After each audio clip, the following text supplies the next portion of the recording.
I'm going to be doing a book review video, and let me tell you guys, this is the first video I've recorded in a while because I had so many videos stocked up. But then last week, I got sick with a cold or a flu or something. I don't even know what it was.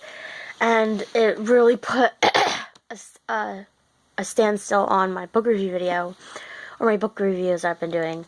So this is the first one I've recorded in a while, and I only have 7 books. Usually I have like 7 or 8. And I'm going to get started with the first book that I really didn't enjoy. There was like, some of them were okay, some of them were good.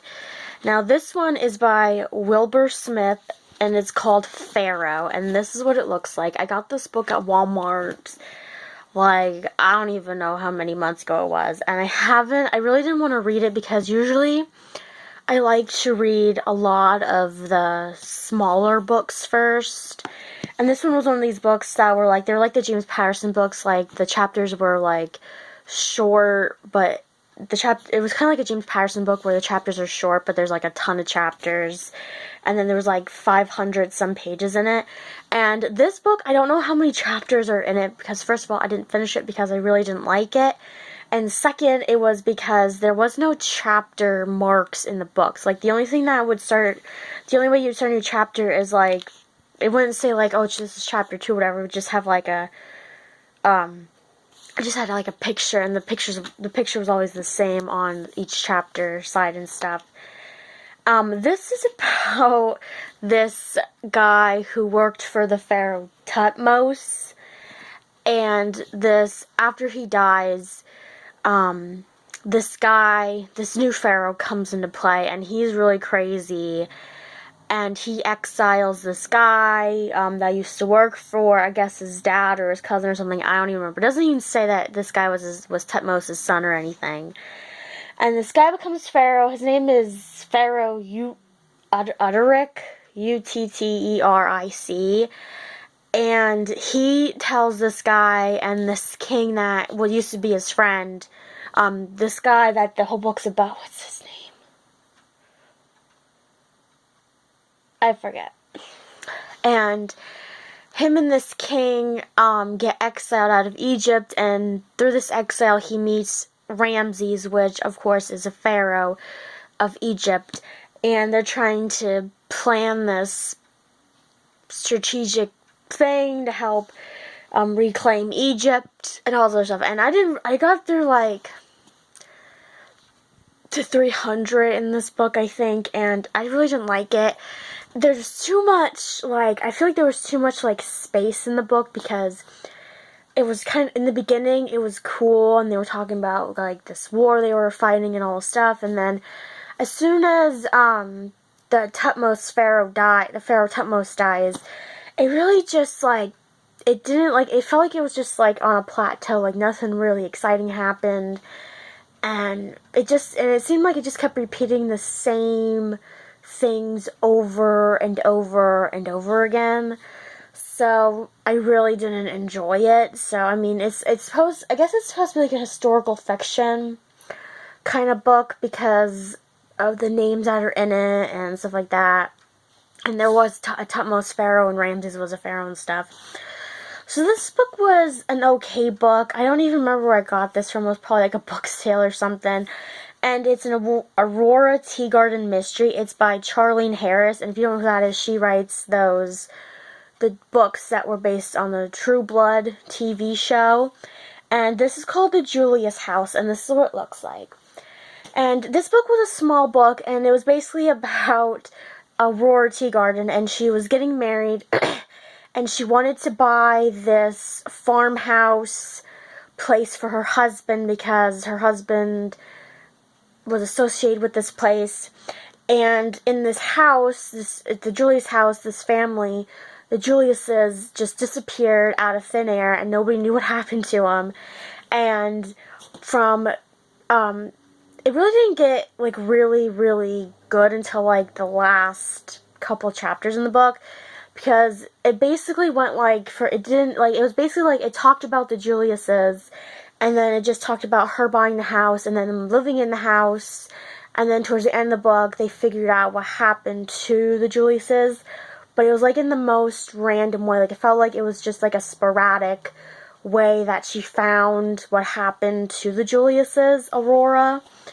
I felt like it was just like a last minute throw-in kind of thing. Like, I feel like it was just because, oh, like, I feel like it was just because, like, when the author was like, oh, we haven't talked about them for a while, so let me put in this random thing. I feel like it didn't, like, tie in the story, because it was just, like, I felt like the way that she found out what happened to them was, like, a random, sporadic idea. Like, it didn't really blend in or mesh with the whole book.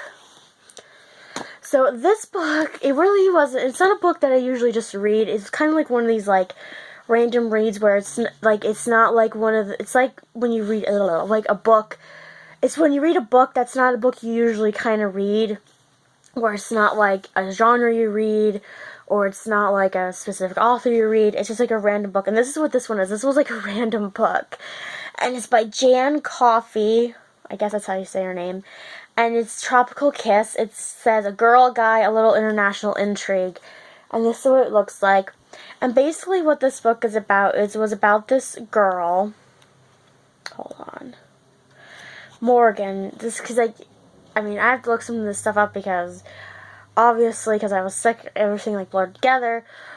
Morgan ends up with her father. Her parents are divorced, and her father works in Aruba for, I think he's, like, the Secretary of Energy or something.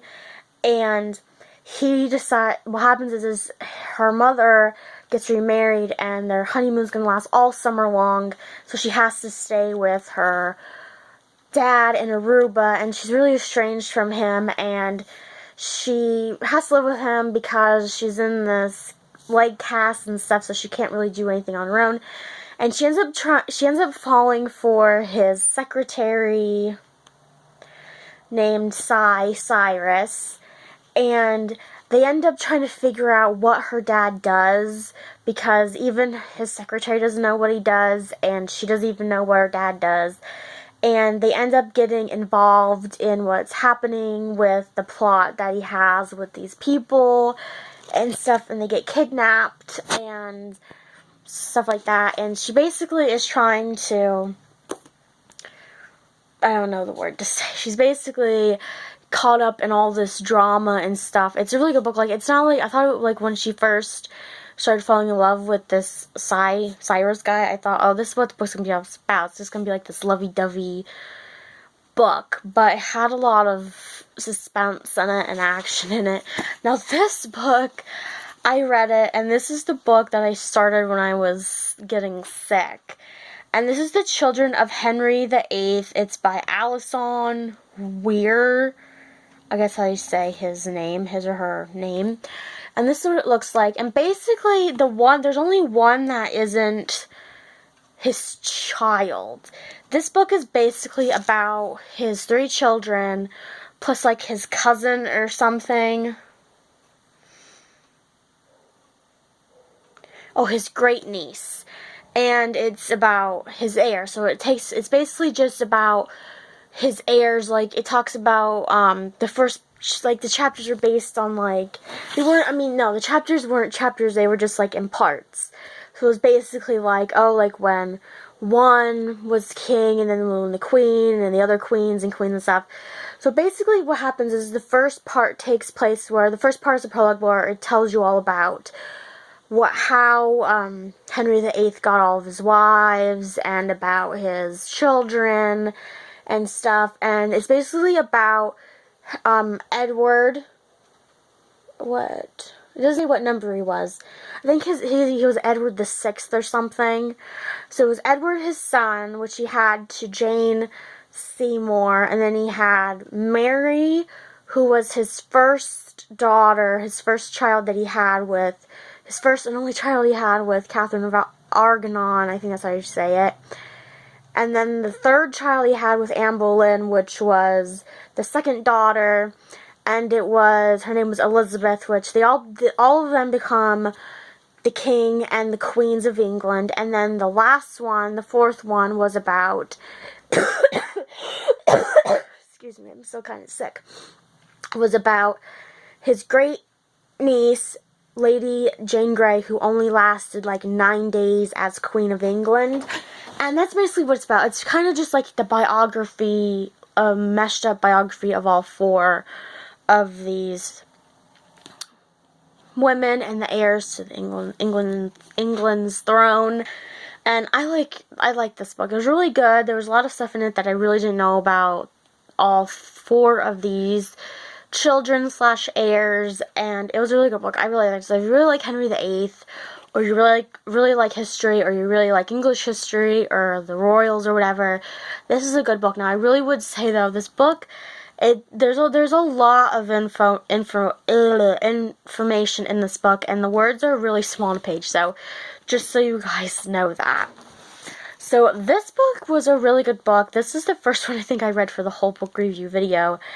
And this is called Susannas Garvin. It's by Debbie Macomber. It's called Can You Ever Go Home Again? And this is what it looks like.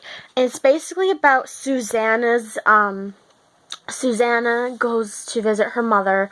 Her mother, they just lost their dad, her dad, and her mother's been like, kind of like losing kind of like her memory and her mind, and she thinks she's seeing this ghost of her husband. And Susannah decides that, you know, she's going to go live with her mother for a couple of weeks to see if her mother needs some help, or to see if her mother needs to be put in a home. And she ends up putting her mother in a home. And throughout the book, she's trying to figure out, the other thing she's trying to do is she's trying to find her high school boyfriend. And her daughter starts coming, her daughter comes home to live with them because she's going through some stuff of her own, and then her mother and Susannah are trying to figure out how to deal with her being in a home, and her trying to get involved more in the home instead of trying to get back to her real house, and then Susannah and her daughter trying to mend the relationship. And then in the book, the ghost comes into play, and the ghost isn't really a ghost, and it's a really weird, suspenseful reason why the ghost comes into play. And it's a really good book. Like, I really did like it, and I really like the end of how the ghost comes into play. So don't just think like, oh, this ghost is like some random thing, or her mom's really loco. But this is a really, really good book. It's like a book you could read like with your mother, because it's a book that like you really would appreciate. When you have to read, you appreciate your mother a lot more, which I did after I read that book. And this one is a Harlequin book. Now, it is a Christmas book, and I really wanted to read it because I didn't want to save it, because I got a lot of these books for Christmas, and I didn't want to save it for this year, for 2018 Christmas.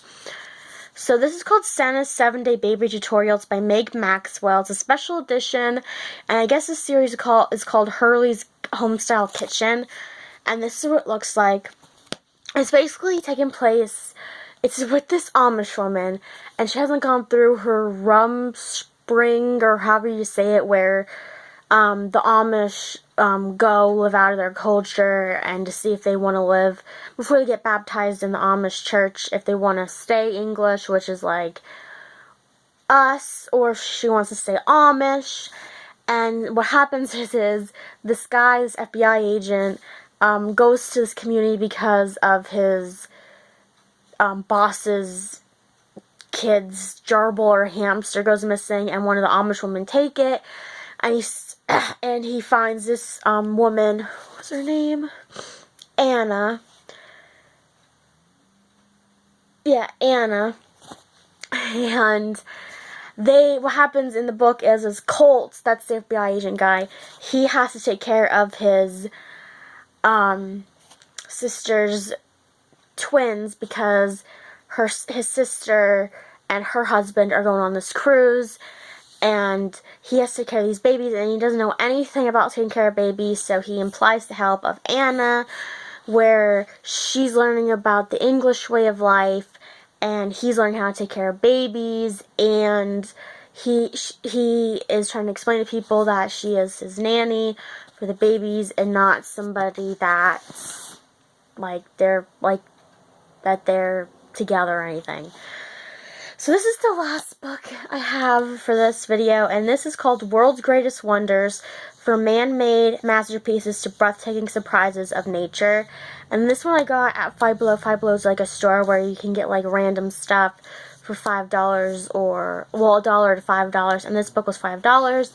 And this book is like a good book, especially if you're into like architecture or history or like all the wonders of the world, like stuff like that. And this book is divided into 2 parts. It's based on man-made wonders of the world, and then the second part is what nature has, like what nature's wonders are, like the rainforest and the Grand Canyon and Niagara Falls and stuff like that. And it was a really good book. They're like they're like 4.5 pages. Each one's like 4.5 pages. And there's like a little map that shows you where these places are for each wonder that they have in this book. It's a really good book. I really liked it. The pictures are amazing in this book. And everything. It's like a cool book. I mean, even if you were like just got this book for like when you're traveling or something, it's a really good book. The pictures are good. This is what it looks like. It doesn't say who wrote it or anything, so I don't know who wrote it or who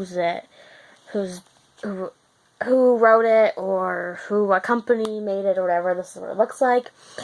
And I really enjoyed it. So those were my 7 books for this month. Hope you guys have a wonderful day, and I'll see you guys next time with another video.